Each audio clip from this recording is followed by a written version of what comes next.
আজকের এই ভিডিওটি বানানো অ্যাকচুয়ালি আমাদের সবার প্রিয় মহুয়াদিকে নিয়ে, মানে প্রবাসী ঘরকন্যা যে মহুয়া গাঙ্গুলি, তাকে নিয়েই দু এক কথা বলবো। কটা দিন যাবৎ দেখতে পাচ্ছি যে ওনাকে নিয়ে ভীষণভাবে ট্রোল হচ্ছে।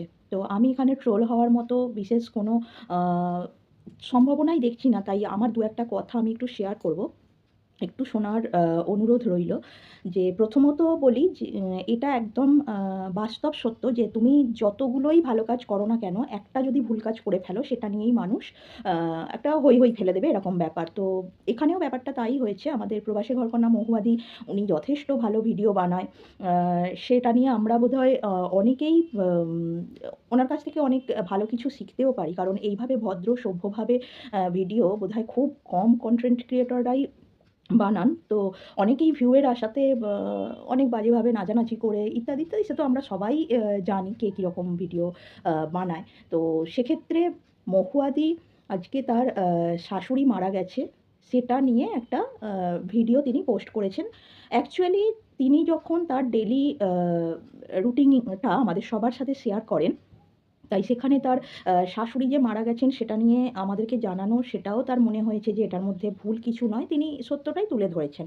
সমস্যা হলো সাধারণ পাবলিকের, যে এরকম মৃত্যু নিয়ে কে ভিডিও বানাতে পারে। অনেকে তো আবার বলছে যে এটা নিজের মা হলে বানাতে পারতো না। আমি এখানে দু একটা কথা বলবো যে উনি যে ভিডিওটা বানিয়েছেন ওনার শাশুড়িকে নিয়ে, আচ্ছা বলুন তো, এরকম সুখের মরা কটা হয়? উনি তো যথেষ্ট সুখে মৃত্যুবরণ করেছেন। মানে আমি এটাই বলতে চাইছি যে উনি সমস্ত কিছু, মানে ওনার ছেলে মেয়েরা বলুন বা এই যে নাতি-নাতনিরা বা ছেলের বউরা সবাইকে রেখে যে উনি মৃত্যুবরণ করতে পেরেছেন, পরলোকে গমন করছেন, এটাই তো সবথেকে বেশি সুখের। আর এই সুখটাই তো তার ছেলে মেয়েদের বা বউদের দেখে তারা তো এটাতে সুখী হবে। কজন মানুষ আ মানে নিজের কাজ পরিপূর্ণ না করে যেতে পারে বলুন তো? উনি গেছেন এইভাবে সবাইকে পরিপাটি করে রেখে, গুছিয়ে রেখে তার সংসারকে যে পরলোক গমন করেছেন, এটাও তো কম কথা নয়। তো সেক্ষেত্রে তার ছেলেমেয়েদের, হ্যাঁ, এখানে তো আমার মনে হয় খুশি হওয়ারই কথা। কারণ তিনি মানে তার শাশুড়ি মা যে এইভাবে সুখে মৃত্যুবরণ করলেন, যদিও তার বয়স তো যথেষ্ট হয়েছে, এমন নয় যে খুব কম বয়সেই উনি চলে গেলেন। ছোট, ছোট ছেলে-মেয়েদের রেখে চলে গেলেন, এমনটাও নয়।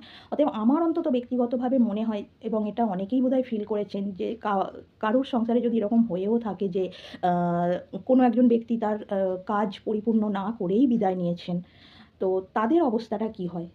সেক্ষেত্রে তো আমি বলব যে উনি তার পরিবারকে সুন্দর করে সাজিয়ে গুছিয়ে রেখে যে যেতে পেরেছেন, এটাই তো সবচেয়ে বড় প্রাপ্তি তার ছেলে-মেয়েদের কাছে, বউদের কাছে, নাতি-নাতনিদের কাছে। তো আমার অন্তত ব্যক্তিগতভাবে মনে হয় যে ওনাকে এইভাবে কাদা না ছেটানোই ভালো। উনি কোনো ভুল কাজ করেছেন বা খারাপ কাজ করেছেন বলে আমার অন্তত মনে হয়নি।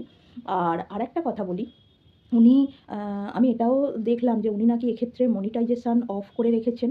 তাই যদি হতো, অনেককেই দেখেন যে শ্রাদ্ধ বাড়িতে ভ্লগ বানাচ্ছে, সেজেগুজে যাচ্ছে, নাচানাচি করছে। উনি তো সেই ধরনের কোনো ভিডিও করেননি। শুধুমাত্র তার শাশুড়ি মারা গেছেন, কিভাবে এসেছেন, আ বা শোক প্রকাশও করেছেন। অতএব আমার মনে হয় না যে এটা নিয়ে এত জলঘোলা করার কিছু আছে। একজন শিক্ষিত ভদ্র লোক বা ভদ্র মহিলাকে কিছু বলার আগে ৫ বার ভাবা উচিত যে আদৌ তাকে এই কথাগুলো বলা যায় কিনা। আর আমার অন্তত মনে হয় মহুয়াদি এই ভিডিওটা পোস্ট করার সময় উনিও ভেবে তারপর পোস্ট করেছেন। অন্ততপক্ষে তার ডেইলি রুটিনের মধ্যে কি, কি হচ্ছে সেটা, আ আমরা তো তার পরিবারের লোক। তো পরিবারের লোককে তিনি জানিয়েছেন। হ্যাঁ, হয়তো কখনো, কখনো তার মুখে হাসিটা দেখা গেছে। হাসতেই পারেন, এটা সুখের মরা। এইরকম সুখে কজন যেতে পারে? আমার এটাই বক্তব্য। সুখের মরা। অতএব বাকিটা এবার আমার অন্তত মনে হয় একটু বন্ধ হোক। যাদের নিয়ে অ্যাকচুয়াল আ গলা তোলা উচিত, তাদের নিয়ে বলা হোক। এই ধরনের ভদ্রসভ্য মানুষকে নিয়ে আমার মনে হয় অন্তত বলা উচিত নয়। বাকিটা এবার আপনারা ভেবে দেখুন। আর ভালো লাগলে একটু ভিডিওটা সাবস্ক্রাইব করে রাখুন। আর যদি কিছু বলার থাকে একটু কমেন্ট করে জানান।